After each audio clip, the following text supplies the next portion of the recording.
घेसी, धर्म रक्षा वया अवतार घेसी, आपुल्या पाळीसी भक्तजना. अंबरीशीसाठी जन्म सोसियले, दुष्ट निर्दाळीले किती एक प्रस्तुत प्राप्त प्रसंगी.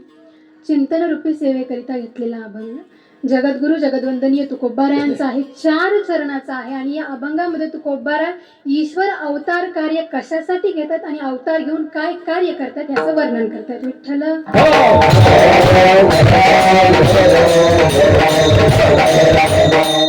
चिंतनाला प्रारंभ करण्यापूर्वी अल्पसा परिहार द्यायचा तो असा की ही सेवा माझ्याकडे की निमित्ताने आलेली आहे, काही कारणाने आलेली आहे. आपल्या सर्वांना ज्ञात आहे की गुरुवर्य भाऊ महाराज यांच्या 31व्या पुण्यस्मरणानिमित्त आयोजित हा अखंड हरिनाम सप्ताह श्रीमद भागवत महापुराण व ग्रंथराज ज्ञानेश्वरी पारायण. तसं जर मला आल्यावर कागमाने सरांनी सांगितलं की 100 लेकरं बसले ज्ञानेश्वरी पारायण. खरं तर तुमच्या गावातल्या सप्त्याचं सार्थक इथंच झालं, कारण या सप्त्यामध्ये ज्ञानेश्वरी पारायणासाठी बसणं लेकरं पॉसिबल नाहीये, कारण सध्याचे लेकरं तर बसतच नाही. आम्ही परमार्थापासूनच लांब गेलो, पण तुमच्या गावात 100 लेकरांची संख्या सांगितली, तुमच्यासाठी खूप अभिमानाची गोष्ट आहे ही. आणि ह्या सप्ताहातील ही 6ष्टम दिवशीची कीर्तनरूपी सेवा माझ्यासारख्या पामराकडे आली.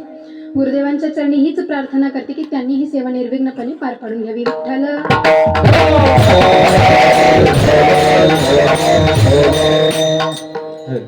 अभंग तुकोबारायांचा आहे, 4 चरणाचा.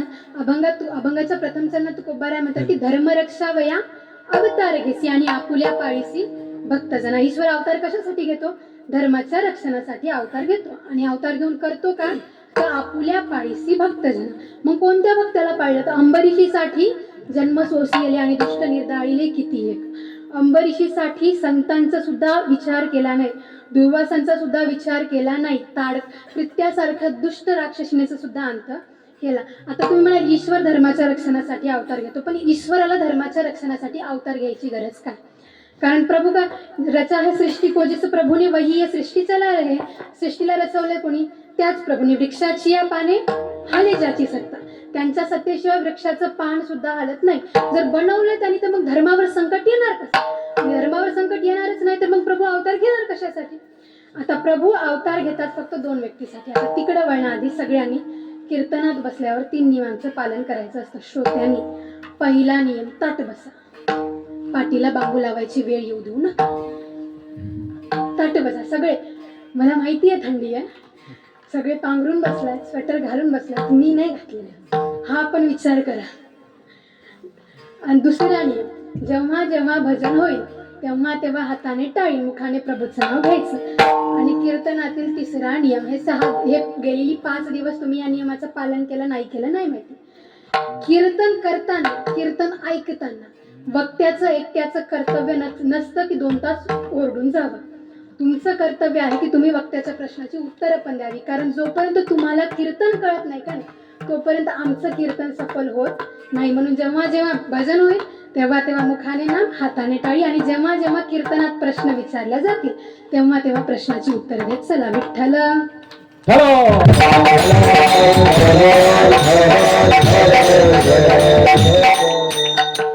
आता ईश्वर अवतार घेतोय प्रभू फक्त 2 परिस्थिती.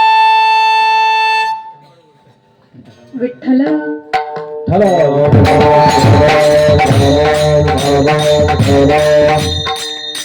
प्रभू फक्त 2 परिस्थितीमध्ये अवतार घेतात आणि 2 व्यक्तींसाठी अवतार घेतात. एक तर सज्जनासाठी, नाहीतर दुर्जनासाठी. आता प्रभू अवतार घेतील एक तर दुष्टांसाठी नाहीतर सज्जनांसाठी. 2च व्यक्ती आहेत. मग प्रभूंनी अवतार घेतला, राम अवतार घेतला रावणासाठी नाहीतर शबरीसाठी नाहीतर हनुमंतरायांसाठी. प्रभूंनी कृष्ण अवतार घेतला कंसाला मारण्यासाठी, राधाराणीसाठी आणि गोपिकांसाठी. मग आपण हनुमंतराय का रावण? मराठी कळते ना? ऐका, मराठी कळते ना? जागी आहात ना सगळे? बरं जाऊ द्या, हनुमंतराय सोडा, रावण सोडा. प्रभू अवतार कोणासाठी घेतात? एक तर सज्जनासाठी नाहीतर दुर्जनासाठी. मग इथं बसल्यापैकी जेवढे जेवढे सज्जन आहेत त्यांनी हात वर करा. नाही बरोबर आहे, नाही बरोबर आहे. जो व्यक्ती सज्जन आहे का नाही तो व्यक्ती कधीच म्हणत नाही की मी सज्जन आहे. आणि जो हात वर करून सगळ्या गावाने दौंडी पेटवतो का नाही मी सज्जन आहे, त्याच्या एवढा दुर्जन जगात कोणी नसतो. आता जाऊ द्या बरं, सज्जन सोडा. आपल्या इथे बसलेल्यापैकी दुर्जन कोण आहे? हात वर करा.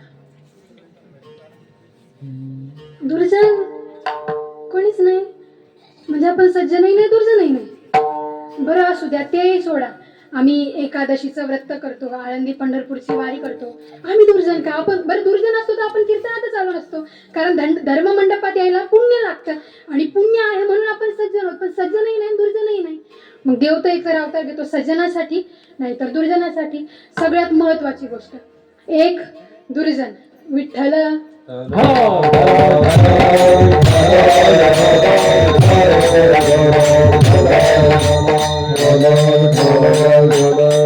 जर आपण दुर्जन म्हणू तर दुर्जन असल्यावर आपण कीर्तनासाठी आलोच नसतो.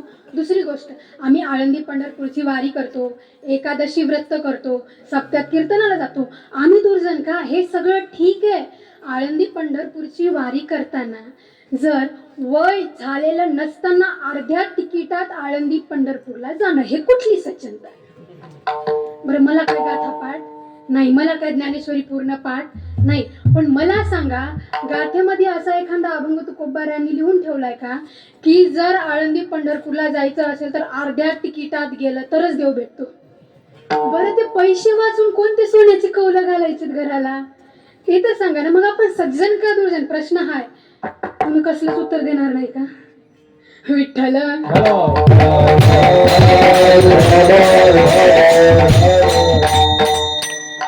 एक तर देव सज्जनासाठी येतो, नाहीतर देव दुर्जनांच्या निर्दालनासाठी येतो. प्रभूंनी स्वतः भगवद्गीतेच्या 4थ्या अध्यायाच्या 27व्या श्लोकामध्ये सांगितलं की परित्राणाय साधूनां विनाशाय दुष्कृतां धर्म संस्थापनार्थाय संभवामी युगे युगे. परित्राणाय साधूनां, साधू म्हणजे सज्जन, विनाशाय दुष्कृतां, दुष्कृतां म्हणजे दुर्जन. आले तर सज्जनासाठी नाहीतर दुर्जनासाठी. मग आपण सज्जनही नाही दुर्जनही नाही म्हणून देव आपल्यासाठी येत नाही, कारण देवाला आणखी आपला पताच नाही. कारण आपण सज्जनही नाही दुर्जनही नाही ना. आपल्याला एक तर प्रभूंनीच सांगितलं. मग आपल्यासाठी येतं कोण? आपल्यासाठी येतात साधू संत. कारण प्रभूंनी आधी विचार केला.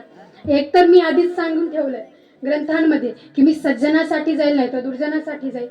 सज्जन नाही दुर्जन नाही मधल्या कॅटेगरी मधले कोण? मग आपण. कारण आपल्याला माहितच नाही की आम्ही कोण आहोत. मग आपण सज्जन का दुर्जन ह्या विचार करताना प्रभू म्हणतात मी दुर्जनाच्या निर्दालनासाठी येतो. मग प्रभू जर दुर्जनाच्या निर्दालनासाठी येतात तर दुर्जन आले कोण आणि कुणी धर्मावर प्रहार केला, कुणी धर्माला संकटात टाकलं? सगळ्यात मोठा प्रश्न. आता आपलं काय? आपण काय म्हणतो 16वा वरीस बोला. आता बोला, तुम्ही बोला. तशी एकादशी आहे ना सगळ्यांना. हा, जरा फराळ कमी केला असणार, आवाज कमी निघेल, पण तरी बोला. काय चालू होतं? 16वा वरीस. ते बरं लक्षात राहिलं. विठ्ठल.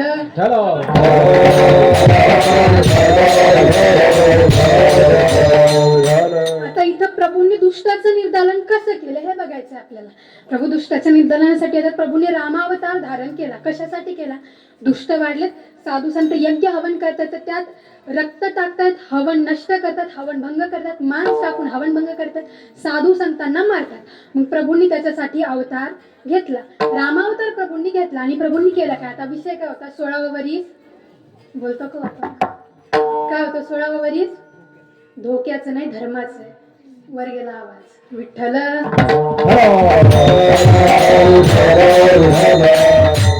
तुम्ही म्हणाला 16वा वरीस धर्माचं कसं काय? आमच्या ज्ञानोबारायांनी ज्ञानेश्वरी सारखा पवित्र ग्रंथ तुम्हा आम्हाला दिला तेव्हा वय काय होतं त्यांचं? वय काय होतं? आवाज बरोबर करा, हे इकडचे बंद झाले. छत्रपती शिवाजी महाराजांनी जेव्हा स्वराज्य स्थापनेची शपथ घेतली तेव्हा छत्रपती शिवाजी महाराजांचं वय काय होतं? किती होतं? आपण काय म्हणतो 16वा वरीस डोक्याचं. प्रभू रामचंद्र मोठे झाले, विश्वामित्रजी त्यांना घ्यायला आले. कशासाठी? दशरथांना म्हणतात की दुष्ट वाढले, ते आम्हाला पूजाविधी करू देत नाहीत, देवांना आहुत्या जात नाही. मग त्यासाठी आम्हाला दुष्टांचा संहार करण्यासाठी कुणी ना कुणी हवंय. प्रभूंचं वय 16 होतं. प्रभू गेले विश्वामित्रजींसोबत गेले. ताडका नावाची राक्षसी आली आणि त्या ताडकेने यज्ञ भंग करायचा प्रयत्न केला. तिने यज्ञ, तिच्यासोबत राक्षस होते, यज्ञ भंग करायचा प्रयत्न केला. प्रभूंनी राक्षसांचा अंत केला आणि त्याच्यामुळेच तुकोबाराय अभंगाच्या प्रथम चरणात बोलले, धर्म रक्षा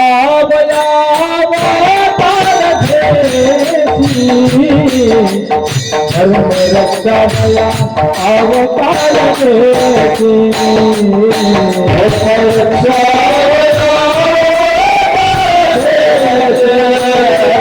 धर्म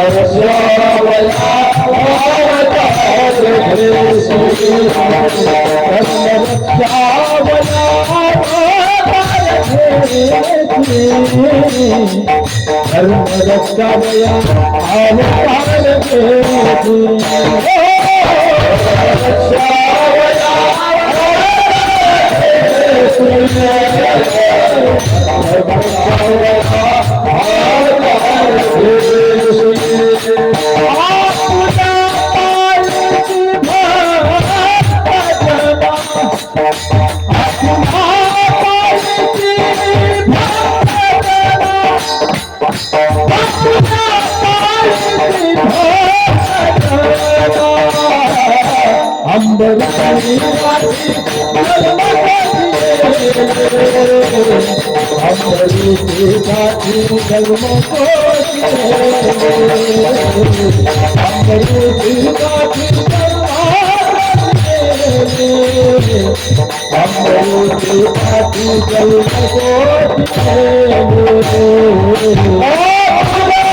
प्रभूंनी ताडकाचा अंत केला.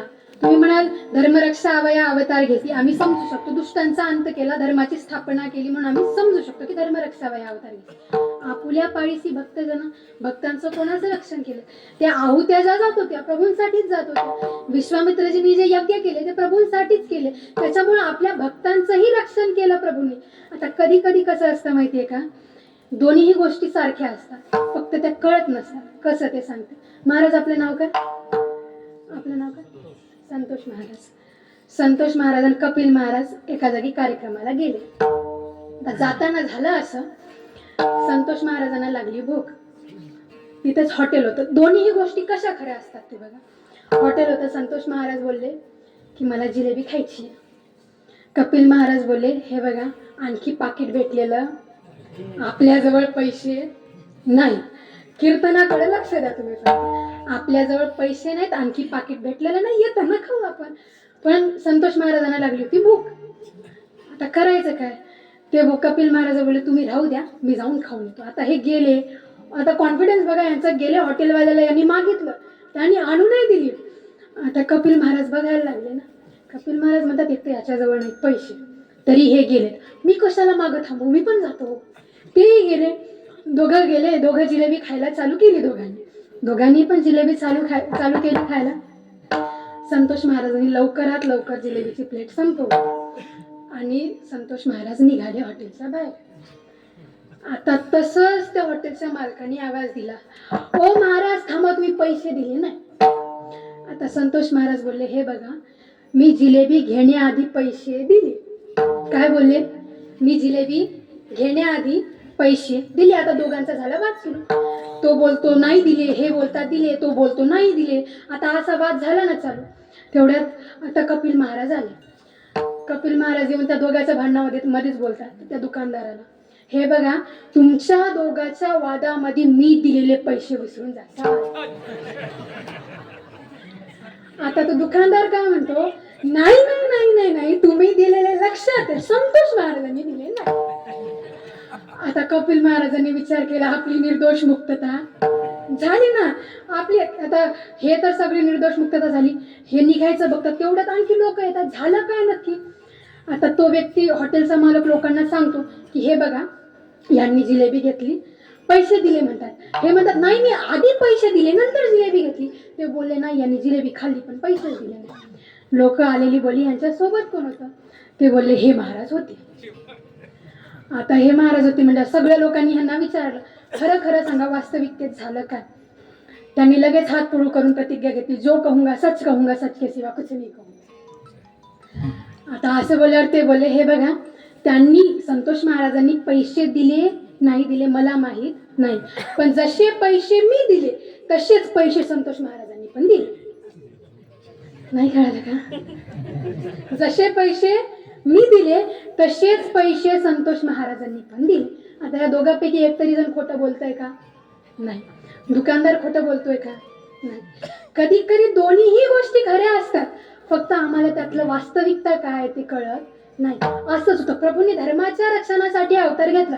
काही काही जागी प्रभू म्हणले की मैं भक्त नको दास भक्त मेरे मुकुटमणी. मी कशासाठी येतो तर नाहम वसामी वैकुंठे योगी नाम हृदय नवे मला भक्ता यत्र गायंती तत तिष्ठामि नारद. माझे भक्त गाती जेथे,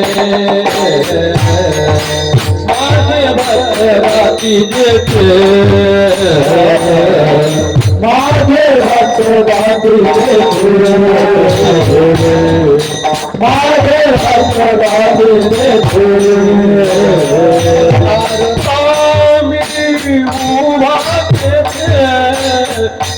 नारदामी उभा तेथे, माझे भक्त गाती जेथे, माझे भक्त गाती जेथे. नारदामी उभा तेथे, नारदामी उभा तेथे, माझे भक्त गाती जेथे, माझे भक्त गाती जेथे.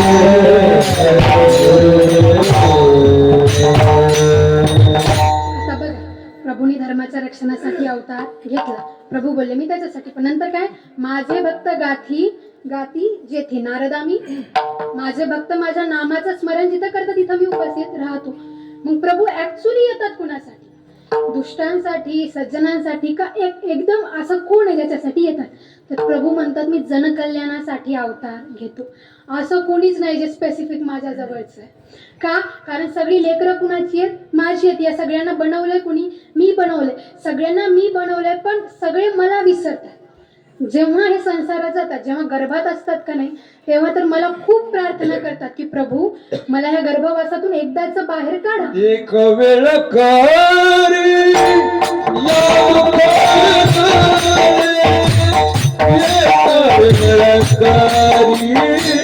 या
जेव्हा प्रभूला काय म्हणतो, एक वेळ करी या दुःखा वेगळे, आणि जसा बाहेर येतो तशी प्रभूंची माया त्याला धरते. आणि एकदा का माया डोक्यावर बसली की आम्हाला कळत नाही की काय चांगलं आहे आणि काय वाईट आहे. कारण आमचं परिस्थिती अशी आहे आमच्या युवकांची, आमच्या युवकांना तुम्ही भजन करा म्हणलं, तुम्ही देवांचं नाव घ्या म्हणलं, तुम्ही नामस्मरण करा म्हणलं की त्यांचं एकच उत्तर असतं, भजन आम्ही करायचं का? कारण भजन तर म्हाताऱ्या व्यक्तीने केलं पाहिजे. ते म्हातारपणासाठी सोडून बसलो आम्ही. भजन कोणी केलं पाहिजे? 60 वर्षाच्या व्यक्तीने केलं पाहिजे. तेव्हा राम राम म्हणता म्हणता लांब लांब येईल, त्या अर्धे दात बाहेर पडतील, त्या अवस्थेत आम्ही नामस्मरण केलं पाहिजे. तुम्ही स्वतः विचार करा, जेव्हा आपण देवाला फूल चढवतो, फूल ताजं असतं, सडलेलं नसतं. म्हणजे मग स्वतःला देवासाठी चढवायचं, तर स्वतःला तुम्ही सडलेलं चढवता तर देव स्वीकार करेल का? मग ते देव पण असं करतं, निघून घेणं देणं नाही म्हणा का? कारण हा परमार्थ यवन अवस्थेत करायला दिला, परमार्थ म्हातारपणात करण्यासाठी नसतो. जब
हे सकल सिद्ध आहे, हात चालावया तेव्हा तू आपुले स्वहित पाय, आणि तीर्थयात्रे जाय सुखू नको.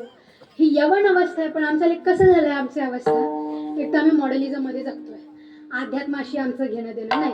4 इंग्लिश पुस्तकं वाचली की आम्हाला वाटतं आम्ही इतके ज्ञानी झालो का आम्ही कोणाला सुद्धा बोलू देऊ शकतच नाही. पण एक लक्षात घ्या, जिथं तुमचं सायन्स संपतं ना तिथं अध्यात्माची सुरुवात आहे.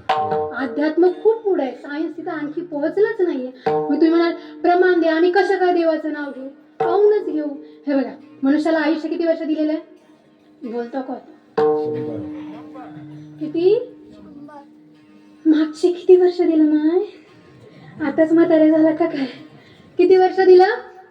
किती? जोरात बोला.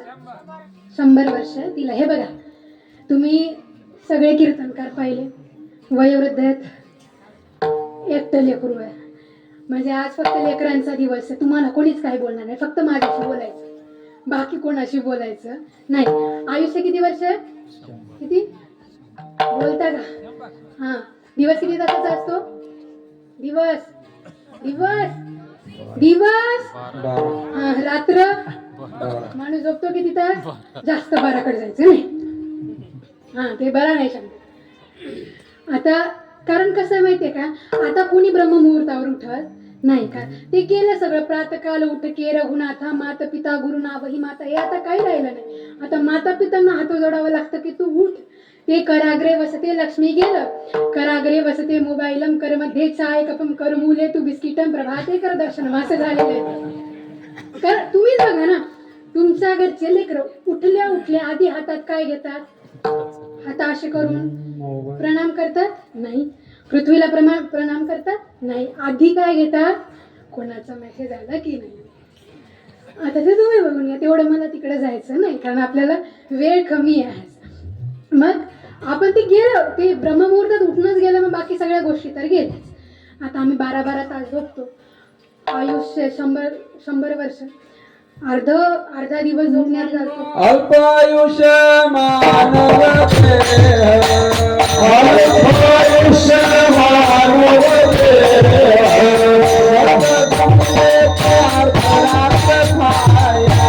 क्षेत्र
सोबत गणित करूनच सोडवूया.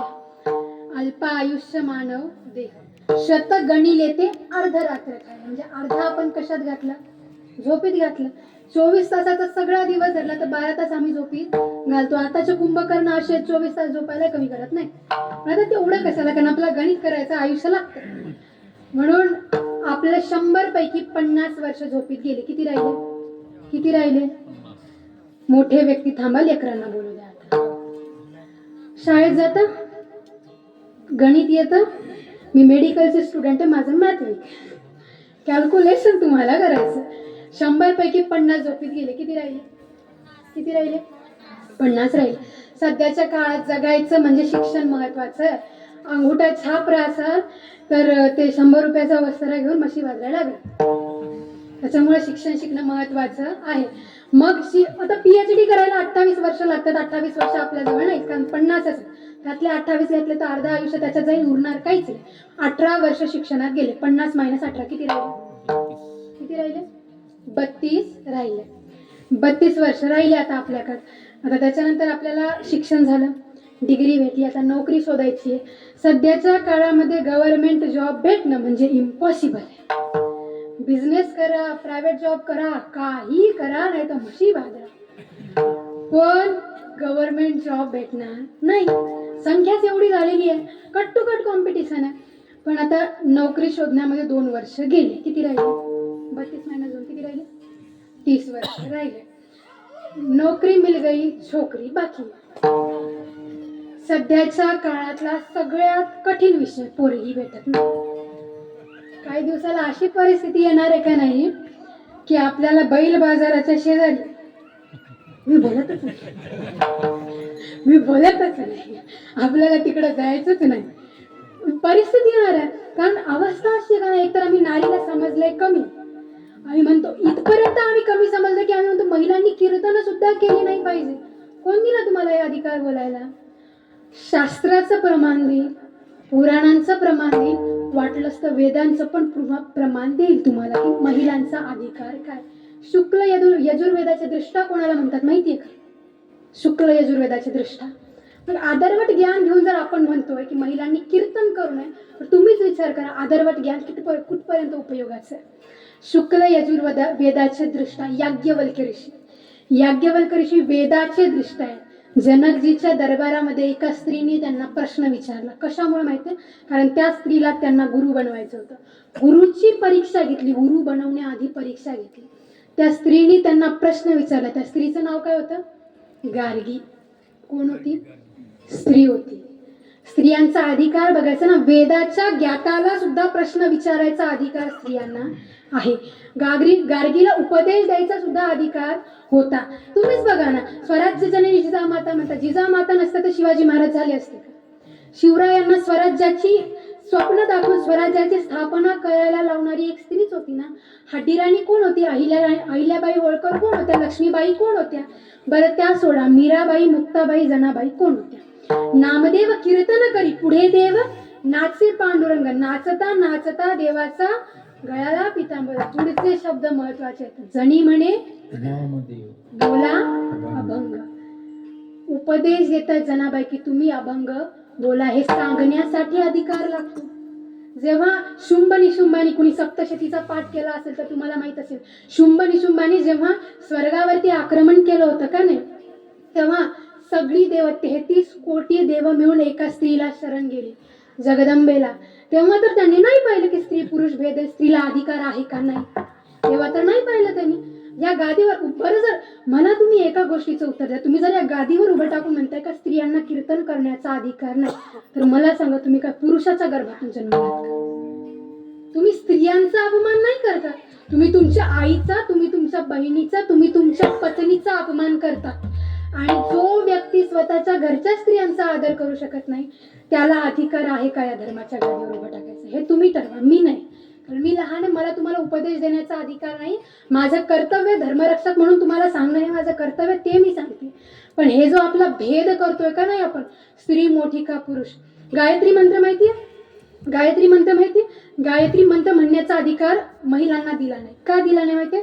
कारण गायत्री मंत्र हे पवित्र होण्यासाठी दिलेलं आहे. आणि शास्त्र सांगतं की महिला ही आधीच पवित्र आहे, म्हणून तिला गायत्री मंत्र म्हणण्याचा अधिकार आहे. आणि गायत्री मंत्र म्हणण्यासाठी पुरुषांना यज्ञोपवीत संस्कार करावा लागतो, तर तुम्हाला अधिकार भेटतो वेद पठणाचा. मग स्त्रिया कुठं कमी आहेत ह्याचं उत्तर तुम्ही स्वतः शोधा, ते मी नाही शोधणार. असो, पोरगी भेटत नाहीये, पोरगी शोधण्यात 2 वर्ष गेले. 30 - 2 किती राहिले?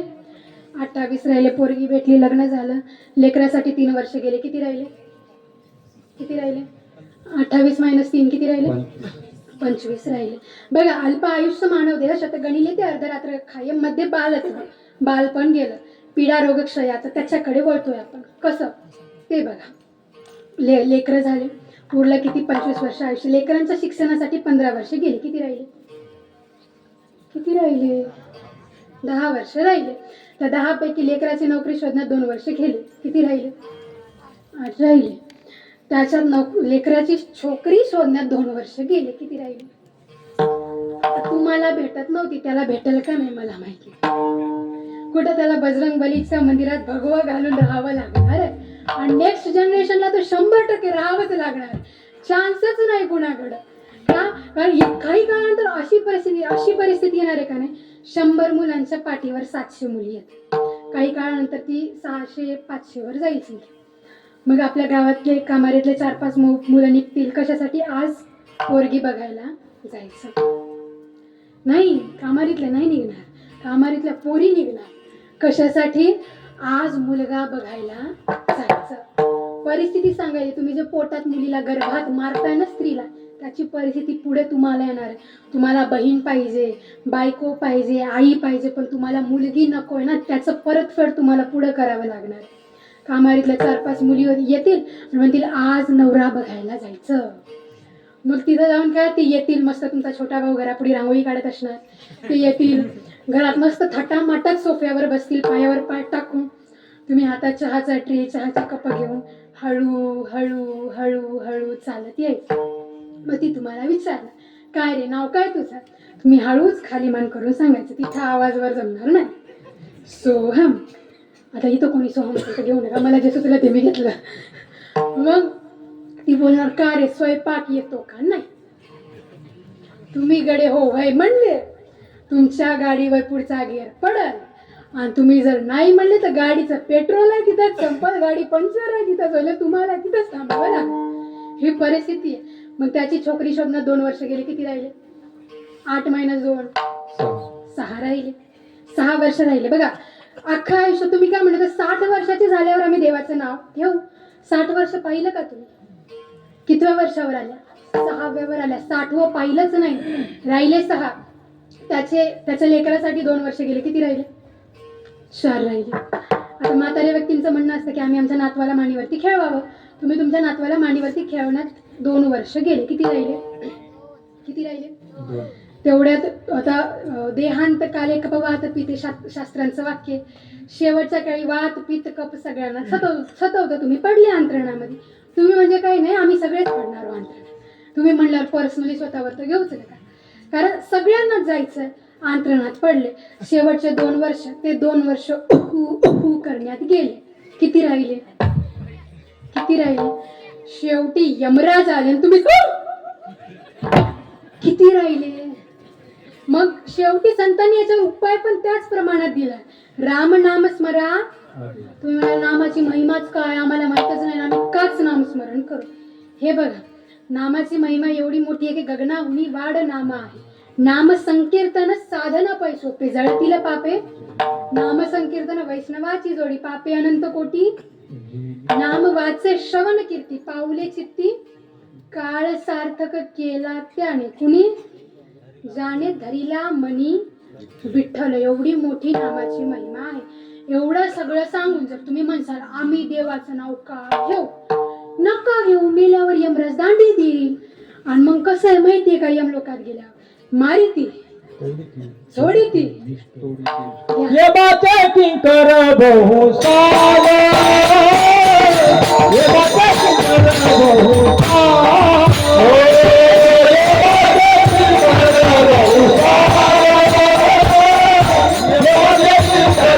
बहु सारे,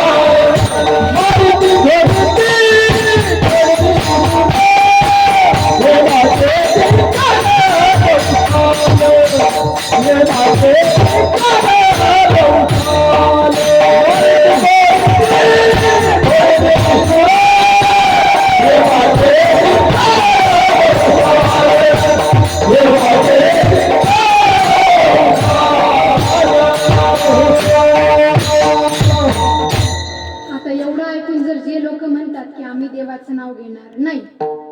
बिंदास घेऊ नका. वर गेल्यावर मारी ती सोडी ती. आणि असं मारतात का नाही, मग ते तेलात तळून काढतात, तांब्याच्या जमिनीवर चालवतात, कुवाच्या नदीमध्ये, वैतरणी नदीमध्ये नेऊन आणतात, नाही त्या जागी नेऊन आणतात. का? कर्म चांगली केले नाही म्हणून. का? कारण दुर्लभ मनुष्य देहो देही नाम क्षण भंगुर तत्रापि दुर्लभ म्हणजे वैकुंठ प्रियदर्शन. मनुष्य देह दुर्लभ आहे.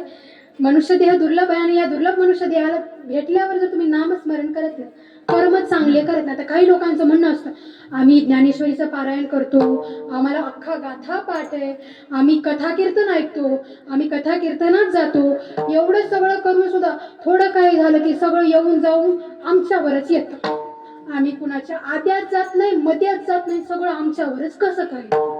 हे बघा, तुम्ही या जन्मात जरी कुणाच्या आद्यात आणि मध्यात नसले, मागच्या जन्मात सगळ्यांच्या मध्यात तुम्ही केले कर्म झाले, केले कर्म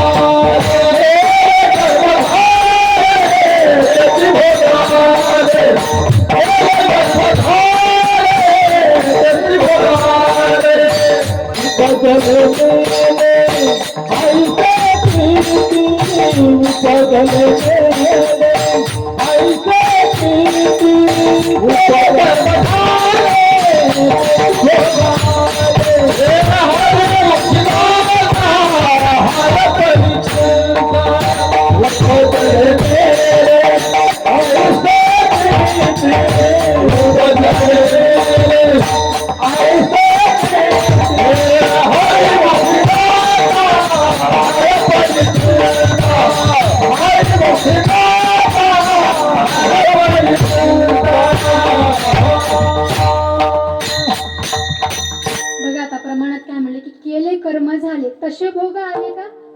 तसे भोग आले का? नाही, तेची भोग आले. आता हे च लय महत्वाचं आहे बरं. हे चमचाचं च प्रत्येक जागी लय महत्वाचं आहे. तिथून काढा आणि बाकी सगळ्या जागी लावा. केलेलंच कर्मच तुम्हालाच भोगावच आणि लागतच. कारण कर्मे श्रीराम वनवासा, कर्मे रावण क्षय पावला आणि दशरथाला सुद्धा, आणि वियोग झाला सीताने. कशामुळं? कर्मामुळं. अवश्यमेव भोक्तव्यम कृतं कर्म शुभाशुभम ना भोक्तम क्षीयते कर्म. हा कल्पकोटी शतैरपि किंवा जन्मकोटी शतैरपि. अवश्य भावी भावानां प्रतिकारो भवेत् यदि तदा दुःखैर न लिप्येरन् नल राम युधिष्ठिर. आणखी प्रमाण द्यायचं झालं तर महाभारतात वर्णन येतं, मला श्लोक उपलब्ध होत नाहीये. यथा धेनु सहस्रेषु वत्सो विंदती मातर तथा पूर्व कृतं कर्म कर्तारम अनुगच्छति. सहस्र गाईचा कळप आहे, तो कळप जातोय चारण्यासाठी. एका ग्वाल्याने त्या गायींना नेलेलं आहे. एखादं तिचं वासरू झाडाझुडपात अडकतं, सगळ्या गायी पुढे निघून जातात. मग तो ग्वाला बघत बघत मागे जातो, त्या वासराला सोडवतो. तो वासरू जसं सुटतं तसं आधी पळत जातं आणि त्याच्या आईच्या स्तनाला जाऊन चिटकतं. ते बघतं का सगळ्याला, हॅलो तू माझी आई आहे का, हॅलो तू माझी आई का म्हणून? नाही ना. ते जसं सुटतं तसं जातं तिच्या स्तनाला जाऊन चिटकतं. तसं तुम्ही केलेलं कर्म, तुम्ही कितीही गर्द्यात राहा आणि कसेही राहते, बराबर येऊन तुमच्या उरावर बसतात. शास्त्रांचे प्रमाण देऊन बोलायले. महाभारतात सांगितलेले पंचदशेताला विचारा, संतांचे प्रमाण विचारा. कर्मावर प्रमाण द्यायची झाली ना तर अख्ख्या शास्त्रात कर्मावरच प्रमाण दिलेली आहेत. कर्म बघा ना, कर्म किती वाईट आहे. कर्म जर तुम्ही चांगले केले तर सगळं बरं आहे, नाही कर्म केले तर मग शेवटी यमराज खरं ठेवत नाही. मग कर्म चांगले केले पाहिजे. कर्मासाठी आम्ही धर्माचं रक्षण केलं पाहिजे, तेव्हा खरे कर्म चांगले होतात. आम्हाला धर्मच कळाला नाही. आणखी काय धर्म? आम्ही जातीवादात फसतो, आम्हाला धर्माशी घेणं देणं नाही. आम्ही ह्या सगळ्या वादांमध्ये फसणार. धर्म गेला काय, काय झालं काय, सगळं काहीच घेणं देणं नाही. सामर्थ्य काय राहिलं नाही. आम्ही फक्त शिवजयंती आली की हिंदू हिंदू हिंदू हिंदू. आम्ही ट्रेंडनुसार धर्म फॉलो करतो. आम्हा हिंदूंची अवस्था अशी की ट्रेंडनुसार आम्ही धर्म फॉलो करतोय. कसं माहितीये का? शिवजयंती आली, शिवबाचे मावळे. रामनवमी आली, आम्ही राम भक्त, आम्ही राम का दिवाना. हनुमान नवमी आली, बजरंग बलीचे भक्त झालो. सगळं ट्रेंडनुसार फॉलो करतो आम्ही. एखादी मुलगी लव जिहादमध्ये अडकली, 4 दिवस कॅन्डल मार्च काढणार, 5व्या दिवशी गप्प बसणार. एखादी मुलगी जिहाद्यांनी तिचे तुकडे केले, बरं ते तर जाऊ द्या, एखाद्या आपल्या हिंदूंना धर्म विचारून मारला, 4 दिवस त्याच्यासाठी प्रत्येक राज्यामध्ये मोर्चे काढले जाणार, बाकी नंतर तुम्ही स्टॉप होणार. आताच बघा, 1 महिन्यापूर्वीचीच गोष्ट, 1-2 महिन्यापूर्वीची, डोंगराळीमध्ये एका मुलीवर बलात्कार झाला. किती वर्षाचं लेकरू होतं ते? 3 वर्षाचं लेकरू. आणखी त्या लेकराला दिलाय का न्याय? न्याय व्यवस्था काम करतच नाही.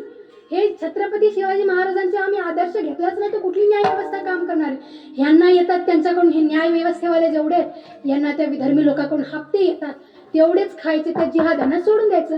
हप्ते खायचे, गौतच करायला सोडून द्यायचं. ह्यांचं कामच ते. पैसा खाऊन चालणारी लोक आहेत, वर्दीचा अपमान करणारी लोक आहेत. ह्यांना धर्म कळालाय का?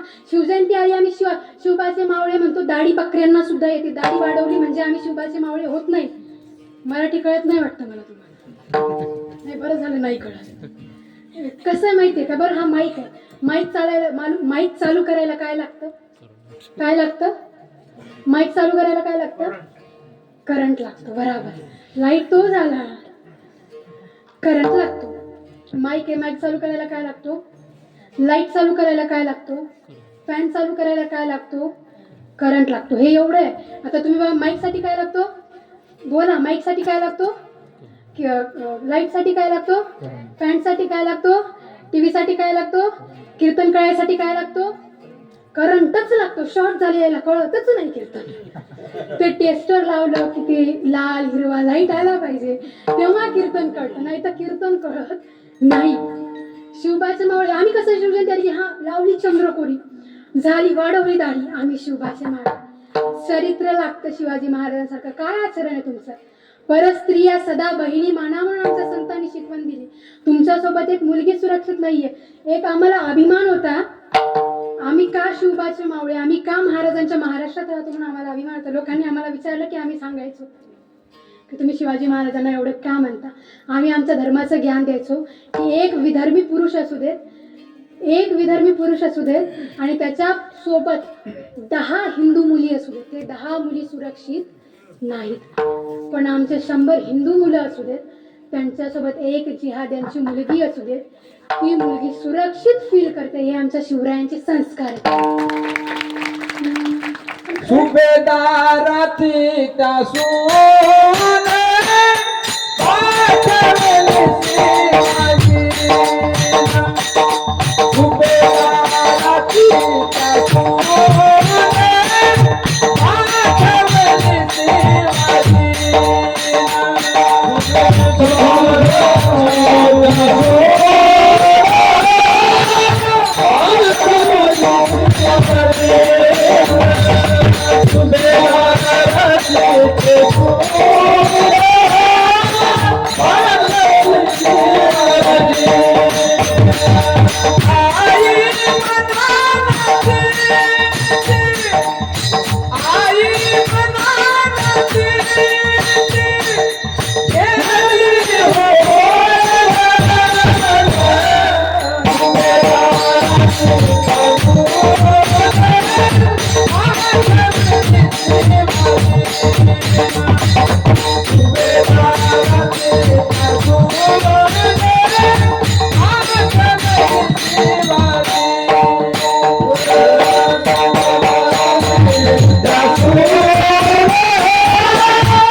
महाराजांसाठी एकदा टाळी वाजत आहे.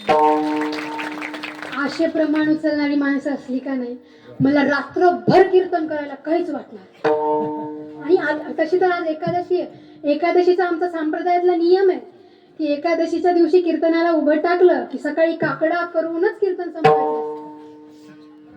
आता तो वेगळी गोष्ट होती की आधीच्या काळातल्या कीर्तनकारांना काकडा पाठव. मला अंडर एस्टिमेट करू नका, मी काकडा करू नये उद्या. पण आणखी आपल्याला नियमांचं उल्लंघन करायचं नाही. असे गायक असतील तर मला रात्रभर कीर्तन करायला काहीच अडचण होणार. तुम्ही ऐकता का रात्रभर? ऐकता का रात्रभर? एका आवाजात हो का नाही म्हणा. ऐकता का रात्रभर? तुम्हाला काय मेला तर मेला कीर्तन करा. विठ्ठल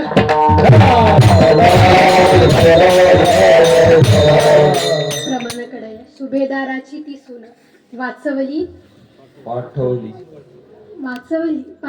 हा आता पाठवली नाही, आधी वाचवली आणि नंतर बोळवण करून पाठवली. कल्याणच्या सुभेदाराची सून सुंदर होती.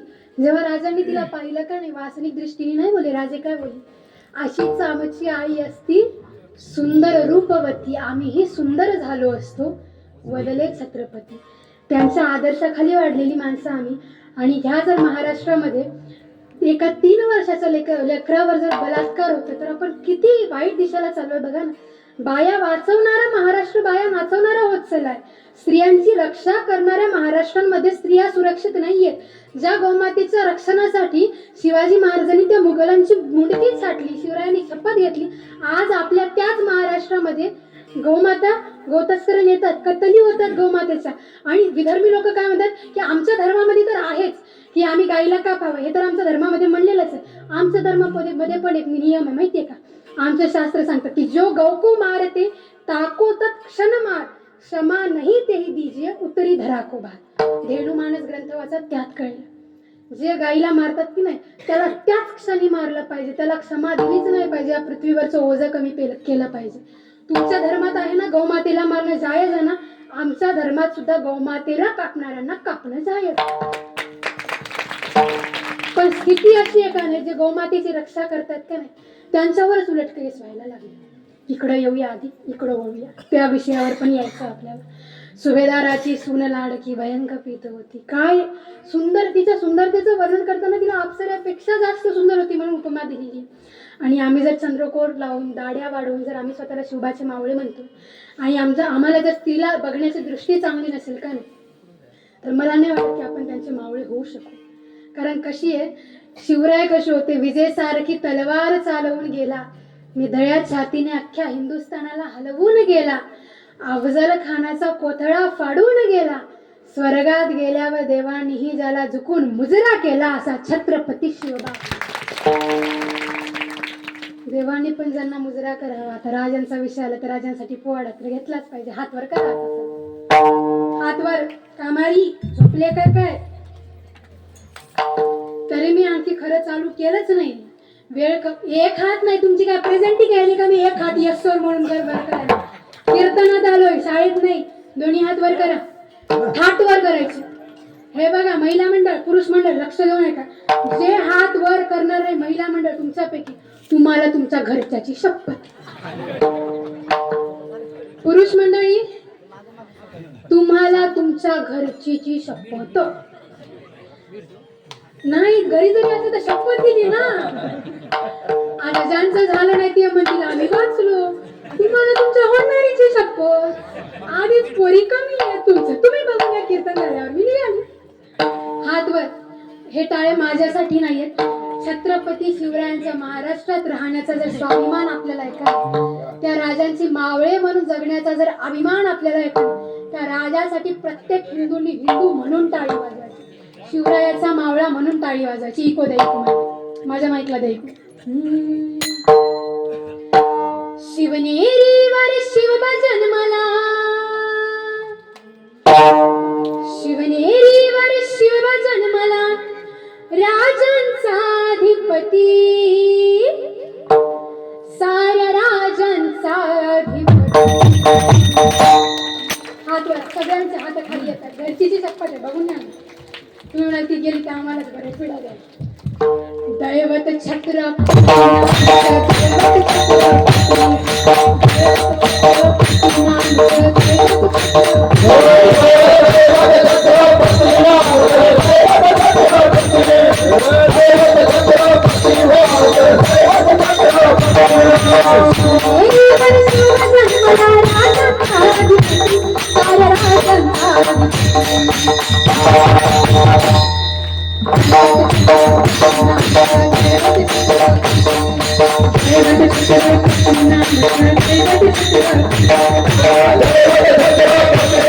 Thank you.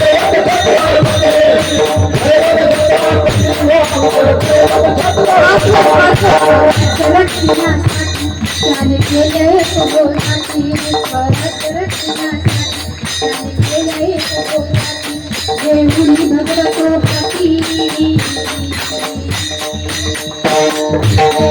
भगवतो पुरात घडविण्यासाठी पुरात रक्षणासाठी आईची माई आईची सारी आईची माई आईची सारी आशीर्वाद होतात आहे आशीर्वाद होतात हात वर ताळी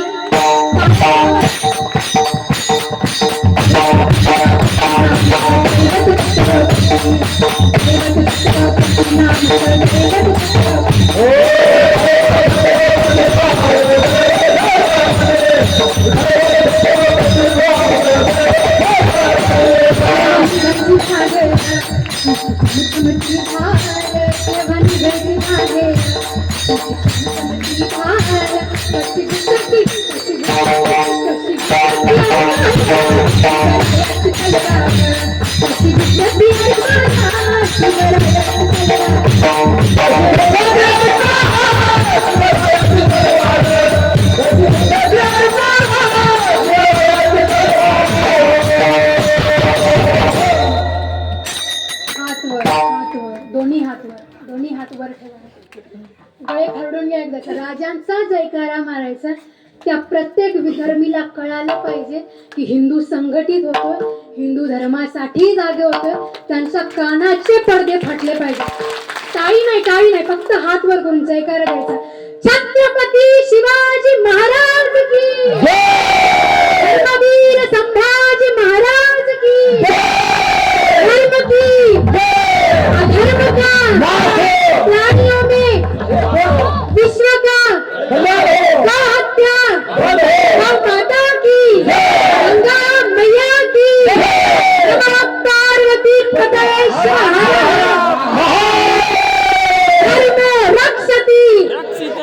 धर्म रक्षति विठ्ठल.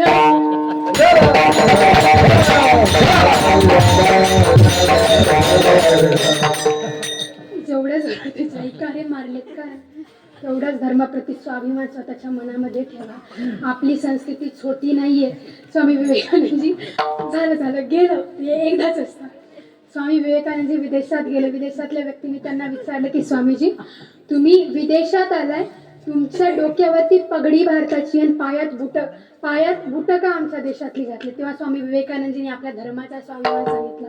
स्वामी विवेकानंदजी काय म्हणतात की विदेशी संस्कृती भोग प्रधान आहे म्हणून तिला पाया खाली उडवतो, भारतीय संस्कृती योग प्रधान आहे म्हणून तिला डोक्यावर चढवतो. एवढी मोठी आपली संस्कृती. आपण भारतात राहून आपल्या संस्कृतीला सांभाळत नाही. हे आपल्या लांछन आहे आपल्या जीवनाला. बघा ना, आम्ही निघालो बाहेर कशासाठी? लव जिहाद मधून मुलींना बाहेर काढण्यासाठी. आम्ही मोर्चे काढले की लव जिहादवर कायदा झाला पाहिजे. उलट्या पोलीसवाल्यांनी आमच्यावरच केस केलं, उलटा आम्हाला जेलमध्ये टाकलं. हे प्रशासन आहे. प्रशासन कधीच तुमची साथ देणार नाही आणि हिंदूची साथ आतापर्यंत कधीच प्रशासनाने दिलेली नाहीये. हे जे वर्दी घालून बसलेत का नाही, हे धर्मासाठी काहीच करू शकत नाहीत, काहीच करत नाहीत ही लोक धर्मासाठी. मी तर म्हणते ह्या वर्दी घातलेल्या लोकांनी वर्दीचा अपमान करण्यापेक्षा साडी नेसायची, हातात बांगड्या घालून बसायचं. लव जिहादवर तुम्ही कायदा करू शकत नाही. आम्ही गौमातेला वाचवतो, गौमातेची हत्या करणाऱ्यावर तुम्ही कायदा करू शकत नाही. पण आम्ही गौमातेची रक्षा करतो म्हणून आम्हा गौरक्षकांवर केसेस होणार. आम्हा गौरक्षकांना स्वतःचा जीव गमवावा लागणार. कुणासाठी? धर्माच्या रक्षणासाठी. आणि एवढंच सगळं करू शेवटी आमच्या पदरात काय पडतो? काय गरज आहे करायची? अरे आमचा धर्म आहे, ज्यांचा धर्म आहे त्यांनी रक्षा करायला पाहिजे. ते विधर्मी येणार आहेत का धर्माची रक्षा करायला? तुम्ही इथपासून भाईचारा म्हणताय. त्यांनी त्यांचा धर्म निभावला म्हणून आज 57 देश आहेत त्यांची, आणि आपण भाईचारा निभावला म्हणून आज एक देश आहे आपला. त्या देशामध्ये सुद्धा आपल्याला आपल्या स्वाभिमानासाठी लढावं लागतंय. मग काय करता? बरं सगळं सोडा. तुम्हाला जर आज भारतातून त्यांनी पळवून लागलं तर तुम्ही कुठल्या देशात जाणार? आहे तुमचा एखादा हिंदू राष्ट्र म्हणण्यासारखा देश की तुम्ही तिथे जाणार? बरं जासाल कुठेतरी मसनामध्ये, पण ते सांगा तिथं गेल्यावर वृंदावन, काशी, मथुरा आणणार तुम्ही? ते कसं आणणार? गंगा यमुना तिथं कशी आणणार? आपली तीर्थस्थान कशी आणणार तिथं? त्याच्यासाठी जर पांडवांनी हा विचार केला असता का नाही की आमचं युद्ध भगवान श्रीकृष्ण करतील, द्रौपदीची केस खुलीच राहिली असती. पांडवांनी स्वतःचं युद्ध स्वतः केलं. तुमच्या धर्माच्या रक्षणासाठी तुम्हाला पुढे यावं लागणार आहे. आणि एक गोष्ट लक्षात ठेवा, काही आपलीच लेकरं आहेत, काही आपलीच पोरं आहेत जे म्हणतात का हिंदू धर्म करायचा. मी एक गोष्ट नेहमी सांगते की हिंदू असून जी औलाद हिंदुत्वाच्या विरोध करते का नाही, हिंदू धर्मात हिंदू घराण्यात जन्माला येऊन जी औलाद हिंदुत्वाचा विरोध करते का नाही, ते कोठ्यावर बसलेल्या वेश्येसारखा धंदा करते. का? कारण त्याला धर्माशी घेणं देणं नाही, त्याला त्याच्या धंद्याशी घेणं देणं आहे. नीच व्यक्तीचा व्यक्ती येतो, त्याच्या संगतीला राहण्यापेक्षा धर्मासाठी मिळेल. आमच्या मनामध्ये ते स्वाभिमान कधी येणार, ती धर्मप्रेम कधी जगेल की एखाद्या विधर्मीने आमच्या मानेवर तलवार ठेवावी आणि आम्ही त्या विधर्माला म्हणावं तू बिंदास आमची मान का, आम्ही जीव देऊ पण आम्ही आमचा धर्म सोडणार नाही. फक्त शंभूराजेचं बलिदान एका दिवसापुरतं ठेवलंय तुम्ही, काय ते 40 दिवसाचं केलंय. शंभूराजे पण विचार करत असते मी कोणत्या नालायकांसाठी जीव दिला. हीच ती नालायक व्यक्ती ज्यांना धर्माशी घेणं देणं नाही, ज्यांना माहित नाही, ज्यांचं वेद पुराण काय शास्त्र काय माहिती, 18 पुराणांची नावं नाही माहिती, शास्त्रांची नावं नाही माहिती, काय धर्मग्रंथातलं नाही माहिती, एखादा श्लोक पाठ नाही, पण तुम्ही म्हणाला हिंदू आहात. 17 वर्षाची होतात विधर्मीची लेकरं. 17 वर्षाची झाल्यावर त्यांना त्यांच्या मस्जिदीमध्ये पूर्ण त्यांच्या धर्माचं ज्ञान गेलं जातं. 17 वर्षापर्यंत त्यांना त्यांच्या कुराणचं पूर्ण ज्ञान येतं. तुम्ही 28 वर्षाचे ठोळे झाले, एखादा श्लोक माहितीये का, शिवचरित्र येतं का, काही आचरण आहे का काही त्यांचं. फक्त घातले भगवे कपडे घेतले जे नाही, शिवाजी महाराज की जय म्हणून होते, हिंदू म्हणल्यावर होतं, एवढ्यावर होत नाही. एक गोष्ट तुम्ही लक्षात ठेवा, एक धर्मासाठी मरा, धर्मासाठी कार्य करा, हिंदू धर्माची रक्षा करा, नाहीतर हातात बांगड्या भरा. लायकी तीच आहे तुमची. तुम्हाला जागी करून करून मरायला आलो आम्ही, काय करायचं आम्ही. आमच्या किती गौरक्षकांनी जीव दिले, काय भेटलं आम्हाला. आम्ही गोमातेची रक्षा करतो, फक्त ओरडून सांगायचं आम्ही. इथं बोलायला ऐकायला तुम्हाला चांगलं वाटतं की हा एखादी व्यक्ती आली धर्मावर बोलून गेली आणि गेलं की सगळं विसरून जातो आम्ही. का विसरताय? तुमच्या 28 लोकांना धर्म विचारून मारलं, तुम्ही त्यांच्यासोबत भाईचारा निभवता. एक गोष्ट लक्षात ठेवा, मस्जिदी बनवल्यात हत्यार लपवण्यासाठी, मदरसे बनवल्यात ट्रेनिंग देण्यासाठी, बुरखा बनवलाय ओळख लपवण्यासाठी, टोप्या बनवल्यात ओळख दाखवण्यासाठी, कब्र बनवल्यात जमीन हडपण्यासाठी, गौमातेला कापले निर्दयी बनण्यासाठी, लव जिहादचा माहोल क्रिएट केला हिंदू बहिणींना लव जिहादचा शिकार बनवून हिंदूंची संख्या कमी करण्यासाठी, आणि शेवटी तुम्हाला खोटात भाईचारा दाखवलाय तुम्हाला चारा बनवण्यासाठी. हे डोक्यात घाला जरा. गौमातेला अन्न खाऊ घालणारे आणि गौमातेला अन्नासोबत खाणारे कधीच भाऊ होऊ शकत नाहीत. स्त्रियांची देवी म्हणून पूजा करणारे आणि ज्यांना स्वतःच्या बहिणीला बायको बनणारे अशी लोक कधीच भाऊ होऊ शकत नाही. डोक्यातून हा कचरा काढा, हिंदुत्वासाठी कार्य करा. आम्ही पागल नसतो का तुम्हाला हिंदू म्हणून करायचं. मग आम्हालाच लोक बोलतात तुम्ही तर भांडण लावून देण्यात येतं गावामध्ये. कीर्तन धर्म सांगणं चुकीचं आहे. आमची महाराज लोक घाबरतात धर्म बोलण्यासाठी. का घाबरतात? कारण आम्हाला कीर्तनाच्या तारखा येणार नाही. गावात वास्तविकता झाली ही, जो व्यक्ती कीर्तन करतो का नाही त्याला सप्त्यातल्या तारखाच येत नाही. त्याचे पर्सनल कीर्तन घेणार कोण? आमची बजरंगबलीची पोरं. ज्यांच्या मनात धर्मरक्षाची भावना आहे ती पोरं येणार, ती पोरं कीर्तन घेणार. जी कीर्तनामध्ये धर्म म्हणतात त्यांची कीर्तन इतर लोक घेणार नाही का? गावात वाद होईल धर्मासाठी. मग तुम्हाला कीर्तनात अख्खं कीर्तन होईपर्यंत संसार चालत, अख्खं कीर्तन होईपर्यंत सासा सुना चालतील, अख्खं कीर्तन होईपर्यंत तुम्हाला गाणी चालतील, पण तुम्हाला कीर्तनात धर्म बोलला की चालत नाही का? तुमच्या DNA मध्ये प्रॉब्लेम आहे का? क्रॉस प्रॉब्लेम झालेला आहे का?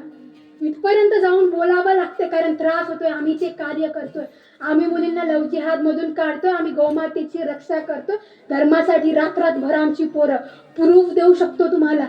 रात्रातभर ती पोरं बाहेर निघतात घरदार सोडून. कशासाठी? धर्मासाठी ना. एवढं सगळं तुमच्यासाठी करून जर तुमच्या मनात शेवटी ती भावना येते की काय करायचं धर्मासाठी, तुम्ही हिंदू नाहीच आहात.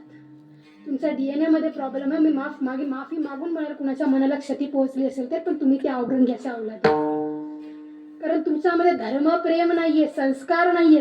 तुम्ही तुमच्या मुलींना सांगा ना की आपला धर्म किती श्रेष्ठ आहे. त्या हाड्डी राणीनी आपल्या धर्मासाठी स्वतःचा मुलगा कापून दिला. कुणाला? तिच्या नवऱ्याला. झाशीच्या राणीने आतमध्ये दाह केला धर्माच्या रक्षणासाठी. का? त्या विधर्मींनी मला स्पर्श करायला नकोय म्हणून. आणि आपल्या पोरी म्हणतात की नाही आमचा अब्दुल तसा नाही. लाज वाटली पाहिजे तुम्हाला. आम्ही स्वतः जिजाऊच्या लेकी म्हणून घेतोय.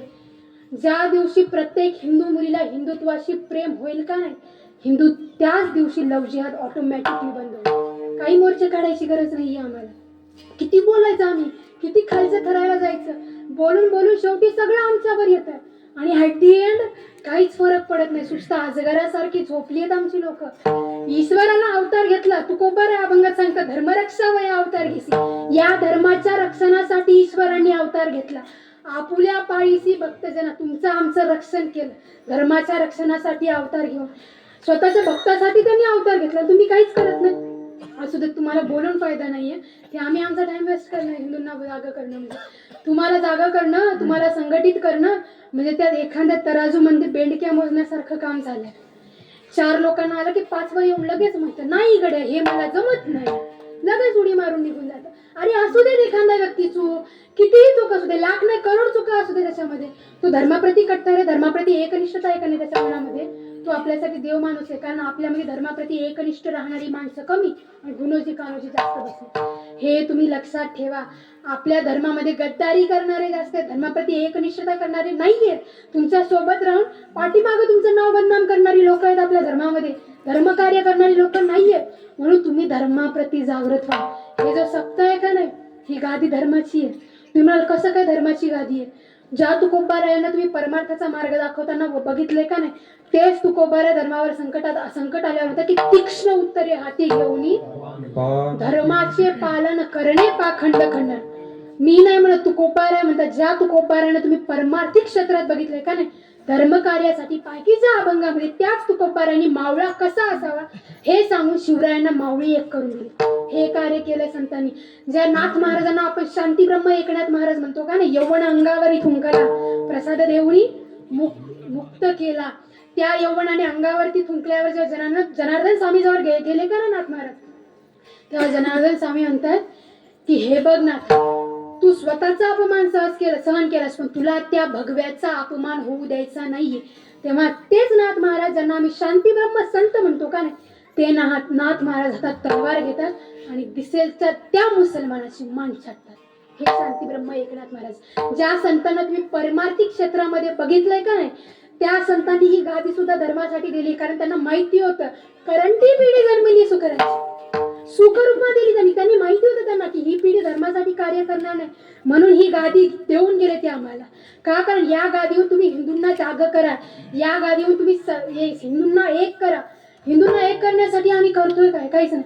हिंदू आमच्या धर्मापासून इतके वेगळे गेले की एकादशी सुद्धा करत नाहीत आमची लोक. आज एकादशी आहे, सफला एकादशी. आजच्या एकादशीचं फळ खूप मोठं आहे. जे कार्य केलं ते सफल होतं आजच्या एकादशी. बरं, एकादशी किती जणांनी केली? आज हातवर करा, एकादशी किती जणांनी झाली? असं म्हणतात की गाढवावनी चरा, पण जे गावात सगळे गाव परमार्थिक आहे. आपल्या चांगली गोष्ट ही आपल्यासाठी. हे एकादशीचं फळ काय माहितीये का?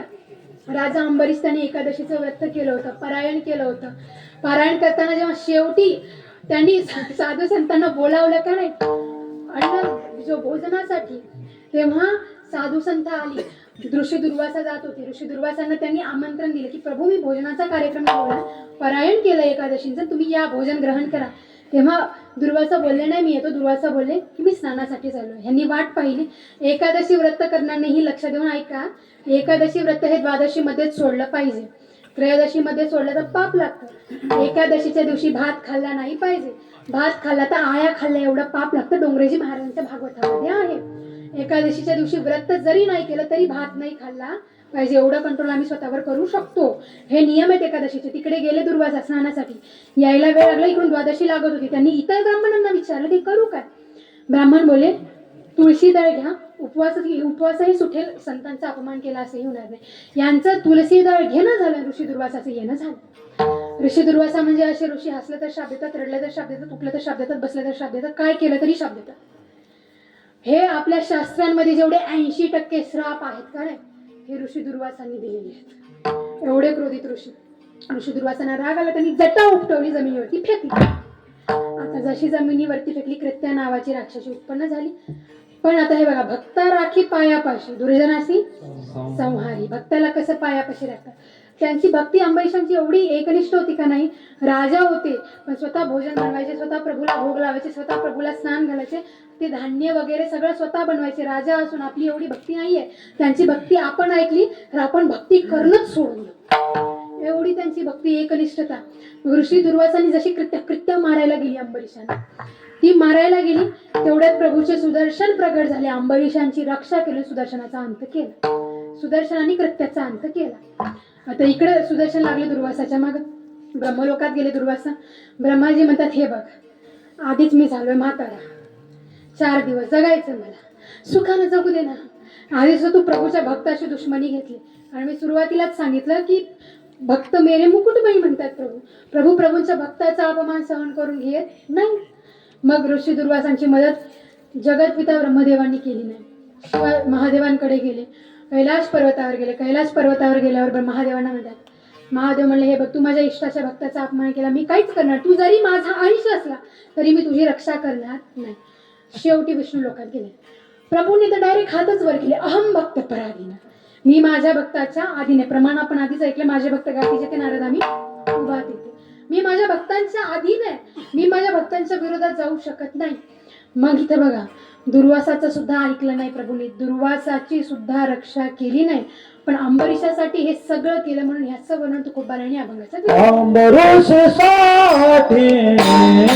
जन्मसाठी, अंबरीशासाठी जन्मसाठी, दुष्ट निर्दाळीले किती एक दुष्टांचा अंत केला प्रभूंनी.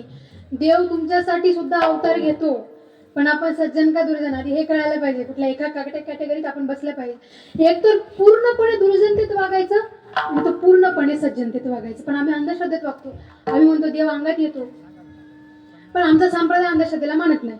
का? कारण देव पाहावया गेलो तेथे बघायला गेल्यावर जर आपण देव होतोय, तर देव अंगात आल्यावर आपली स्थिती काय असली पाहिजे? आपल्या सुनेसोबत जमत नाही, पण देव आपल्या अंगात येतो. मला कुणाच्या श्रद्धेला ठेस पोहोचवायची नाहीये, पण वास्तविकता मांडणं हे कर्तव्य या गादीचं आहे, म्हणून हे सगळं बोलावं लागतं. आता हे देव किती दयानिधी, किती कृपा सिंधू आहे ते पण बघा ना. भक्तासाठी तर येतो, भक्ता राखे पायासाठी येतो, मनुष्य शरीरासाठी तर आला, पण जड शरीरासाठी सुद्धा आलाय. रेड्यामुखी वेद बोलला, जडाचा सुद्धा उद्धार केला, भिंतीचा सुद्धा उद्धार केला ज्ञानोबरायांनी. हे एवढं सगळं करून हत्तीसाठी सुद्धा आले. कोणतं नाव? हत्तीचं नाव काय होतं? गजेंद्र. गजेंद्र नावाच्या हत्तीसाठी सुद्धा प्रभू आले. म्हणून अभंगाच्या 3य चरणात बोलले प्रभू की धन्य तुझं कृपा सिंधू, वेळ नाही, धन्य तुझं कृपा सिंधू म्हणतील आपुला तू बोल साच करी. का? कारण प्रभूंनी काय बोलले की जब जब होय धर्म के हानी मारही असुर अधम अभिमानी तब तब धरी प्रभू वेद स्वरूप. अधर्माचा संहार करण्यासाठी मी येतो, आणि प्रभूंचा बोल साच केला. धन्य तुझं कृपा सिंधू म्हणतील आपुला तू बोल साच करी का, कारण तू जडाच्या उद्धारासाठी सुद्धा आलायस. हे तृतीय चरण झालं. आता हे बघा, एवढं सगळं वर्णन कशामुळे केलं शास्त्रांनी माहिती का? कारण प्रभूंनी धर्माची रक्षा केली. येऊन जाऊन विषय धर्मावर टिकतोय बरं. धर्म आणि कर्म सगळ्यात जास्त महत्वाचे. प्रभूंचं वर्णन शास्त्रांनी कशामुळे केलं? धर्माचं प्रभूंनी रक्षण केलं म्हणून प्रभूंचं वर्णन केलं. आपण धर्माचं रक्षण करू. जास्त वेळ नाही घेणार, 20 मिनिट, कारण तिकडं पण आहे वेळेची मर्यादेत मी पण बांधलेली आहे. बरं मला सांगा, 25 डिसेंबरला काय? 25 डिसेंबरला काय सांगता का? 25 डिसेंबरला काय? Christmas day. हे बरं माहिती आहे, हे आम्हाला माहिती आहे ना. 25 डिसेंबरला काय? Christmas day. लाज वाटली पाहिजे आम्हाला हे सांगताना की 25 डिसेंबरला क्रिसमस डे. गुरु गोविंद सिंगच्या 4 लेकरांनी धर्मासाठी बलिदान दिलं. वय काय होतं त्या लेकरांचं? 18, 16, 6, 9 या वर्षाची लेकरं ती. पण दुश्मनाच्या दरबारात जाऊन पण म्हणण्याचं सामर्थ्य ठेवलं की आम्ही धर्मासाठी जीव देऊ पण धर्म परिवर्तन करणार नाही. बालवीर दिवस हे विसरून आम्ही क्रिसमस डे साजरा करतोय. विचार केला पाहिजे आम्ही. लाल टोपी घालून आम्ही आमच्या लेकरांना जोकर बनवण्यापेक्षा भगव्या पगड्या घालून आम्ही आमच्या लेकरांना धर्मरक्षक बनवलं पाहिजे. संस्कार दिले पाहिजे आपण आपल्या लेकरांना. कारण भारत ही संतांची भूमी आहे. भारत ही सॅन्टाची भूमी नाहीये. भारतात सॅन्टा फक्त धर्म परिवर्तन करवण्यासाठी येतो. बघा ना, मुस्लिम आले, मुस्लिमांनी आपलं धर्म परिवर्तन करवलं. ख्रिश्चन आले, ईसाई आले, त्यांनी आपलं धर्म परिवर्तन करवलं. ओव्हरऑल सांगायचं झालं तर एवढंच की दिमाग त्यांचा सगळ्यांचा टार्गेट फक्त हिंदू धर्म आहे. नष्ट कुणाला करायचं? फक्त हिंदू धर्माला नष्ट करायचं. तुम्ही संघटित होत नाही, तुम्ही एक होत नाही. म्हणून एक लक्ष ठेवा कि गर्दन से ऊंची छाती नहीं होती और धर्म से बढ़कर कोई जाती नहीं. काय करणार असं तुम्ही हे सगळं जेव्हा तुमचा धर्मच राहणार नाही? त्या धर्मासाठी तर एवढं करायचं ना आपल्याला. शंभू राजांचं 40 दिवसाचं बलिदान आपण नाही विसरलं पाहिजे. एक एक गोष्ट आम्ही आमच्या डोळ्यासमोर ठेवली पाहिजे. धर्माचा विषय आला की आमचं रक्त उसळलं पाहिजे.